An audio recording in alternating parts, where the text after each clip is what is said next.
सेवा ही मेरी पहचान, शंकर सोनेजा। सेवा ही जिनकी पहचान, वो हैं शंकर सोनेजा।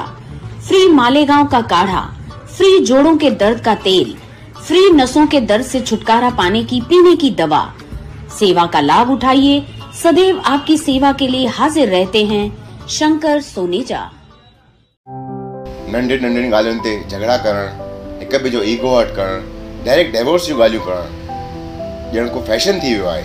गुॾे गुॾी रांदि थी वई आहे। रिश्तो.com हुनजी हिकु सोशल टीम भलो थींदो हिकु मक़सदु खणी आया आहिनि, no more divorce in our Sindhi community. जे तव्हांखे बि न सुहिणे ऐं फ्री सेवा जो फ़ाइदो वठणो हुजे त अॼु ई कॉन्टेक्ट कयो। उल्लासनगर में 14 नंबर स्कूल के पास रात के समय एक व्यक्ति पर 6 से 7 जनों ने मिलकर जानलेवा हमला करने की घटना सामने आई है। इस हमले में बियर बोतल को सर पर मारकर राहुल खैरनार नामक युवक गंभीर जख्मी हुआ है, जिसका एक निजी हॉस्पिटल में उपचार शुरू है। राहुल खैरनार यह उल्लासनगर कैंप 4 में 14 नंबर स्कूल के पास रहता है। इसी परिसर के रहने वाले एक युवक ने आधी रात 3 बजे के दरमियान खैरनार के घर के दरवाजे को खटखटाकर पीने के लिए पानी मांगा। राहुल बाहर आया और उनके बीच बहस शुरू हुई। इसी बहस में 6 से 7 जनों ने मिलकर बियर की बोतल राहुल के सर पर मारी। इस हमले में राहुल को गंभीर चोटें आई हैं, जिसे उपचार के लिए एक निजी हॉस्पिटल में भर्ती कराया गया है।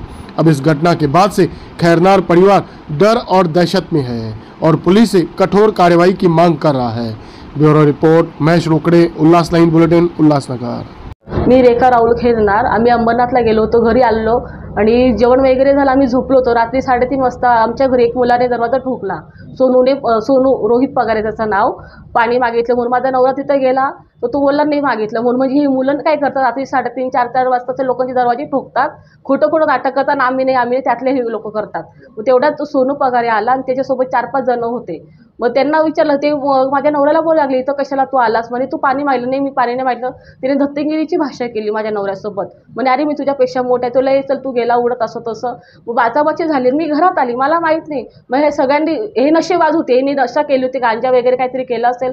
यांनी नवऱ्याला एवढं मारलं, विटांनी मारलं, लाताबुक्यांनी मारलं, डोक्यात दारूच्या बाटल्या फोडल्या, एकाकडे चॉपर पण होता त्याच्याकडं, आणि मला माहीत नाही, मी घरात होती। मग माझा नवरा धावत पळत तिकडं आला, 3री बाटली तो बिअरची टाकायला लागला माझ्या नवऱ्याच्या डोक्यात। पण समोरचे ते भाऊ होते, त्यांनी वाचवलं। जर त्यांनी वाचवलं नसतं माझा नवरा जागेवरच मेला असता। हा रोहित पगारे, त्याच्यासोबत एक भैया शेंगदाणे म्हणून, अशा गावचे 3-4 मुलं आहेत। हे नेहमी, आणि त्या रोहित पगाराच्या घरी नेहमी असं भरपूर मुलं असतात, त्याच्या घरात भरपूर असे अवैध काय कामे काय धंदे चालू असतात। ते गांजा, ड्रग्स वगैरे, दारूच्या पार्ट्या असतात। सगळे लहान लहान मुलांना त्याने वाईट संगतीला लावले। 7वी 8वीचे मुलं त्याच्या घरात असतात। सगळ्या मुलांना म्हणजे वाईट मार्गाला तो मुलगा लावतो। आणि मला त्याने धमकी दिली, जर तू पोलीस स्टेशनला गेलीस तर माझं कोण वाकडं करेल बघून घेईल।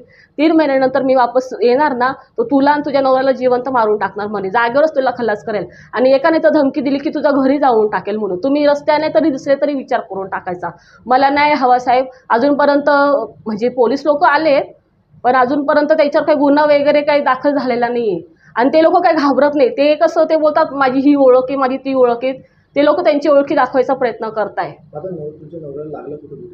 त्यांच्या डोक्याला जब्बर मारहाण झालेली, भरपूर कानाला पण खूप लागलेले, पोटात मारहाण केलेली, म्हणजे त्यांचा हात फ्रॅक्चर झालेला आहे, खूप मारहाण झालेली त्यांना। तरी 12-13 असतील टाके त्यांचे।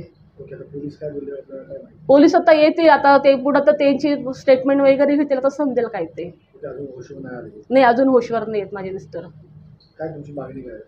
मला न्याय हवा। माझ्या नवऱ्याला खूप म्हणजे त्याच्यावर कारण नसताना आमच्यावर अचानक प्रकारे हा प्रकार झालेला आहे। म्हणजे हे लोक गुंड प्रवृत्तीचे लोक आहेत, हे लोक सगळ्यांना असेच करतात। जर आपण त्यांच्या विरोधात गेलो ना, हे लोक डायरेक्ट मारहाण करतात। आणि मला, माझ्या नवऱ्याला ह्या लोकांपासून जीवाला धोका आहे। माझ्या 2 लहान मुली आहेत, म्हणजे ह्या लोकांनी सगळ्या लोकांसमोर धमकी दिली, तू इथं दिसली तर तू विचार कर, तुला जाऊन तुझ्या नवऱ्याला तुला जाऊन टाकू म्हणून, तुझ्या घरादारासारखे। मला न्याय हवा। उल्लास लाइन बुलेटिन को सब्सक्राइब करें, बेल आइकॉन दबाएं और देखिए उल्लास लाइन बुलेटिन की न्यूज़ सबसे पहले आपके मोबाइल पर।